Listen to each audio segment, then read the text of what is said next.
Meneja wa habari na mawasiliano wa klabu ya soka ya Simba Sports Club Ahmed Ally amesema kwamba klabu hiyo inajiandaa tayari na imeanza maandalizi kuelekea mchezo wa ligi ya mabingwa barani Afrika hatua ya makundi, mchezo wake wa kwanza ambao utachezwa katika dimba la Benjamin William Mkapa dhidi ya Petro Atletico de Luanda nchini Angola siku ya Jumapili Novemba 23 mwaka 2025. Ahmed Ally akizungumza na wanahabari pamoja na mashabiki wa klabu hiyo ametangaza viingilio vya mchezo huo sambamba na kusisitiza kwamba klabu hiyo imeamua kusalia Benjamin Mkapa kwa sababu ya kuhitaji mashabiki wake ambao ni wengi zaidi watakaohitaji kuhudhuria katika mechi hizo.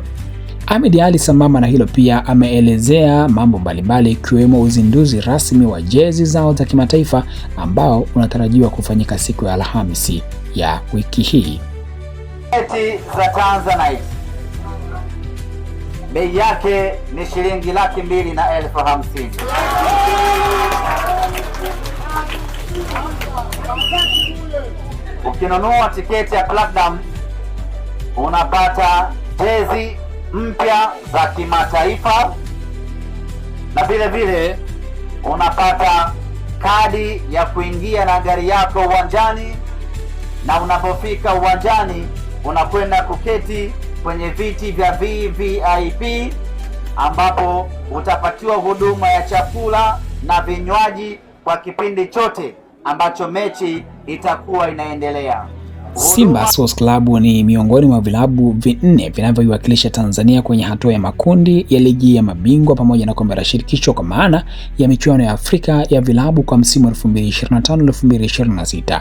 Vilabu vingine ni Yanga, Azam pamoja na Singida ambao wao wamechagua kutumia uwanja wa Amani ulioko visiwani Zanzibar kama uwanja wao wa nyumbani.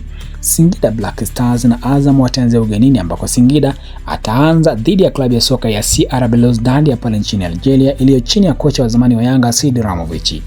Wakati huo huo klabu ya soka ya Azam FC wao wataanzia nchini Kongo dhidi ya AS Maniema ya pale Jamhuri ya Kidemokrasia ya Kongo. Hiyo ni kwenye michuano ya kombe la shirikisho barani Afrika hatua ya makundi. Yanga wao wataanza nyumbani dhidi ya AS FAR Rabat siku ya tarehe 22 Novemba 2025 wakiwa wanatafuta alama muhimu zaidi za kuanza kuwasogeza kwenye hatua ya makundi ama kwenye hatua ya kufuzu kwenda robo finali. Msimu uliopita Yanga ikumbuke kwamba walishia hatua ya makundi, hivyo msimu huu wana uchu zaidi angalau kuvuka hatua hiyo. Hii ni Travo TV, mimi ni Mbushi Kwelasa. Asante kwa kuendelea kutufuatilia. Tuandikie maoni yako, share nasi, like, comment na kisha pia umesubscribe na ili kuendelea kupata taarifa nyingi zaidi za kimichezo na mengine mengi kupitia channel hii.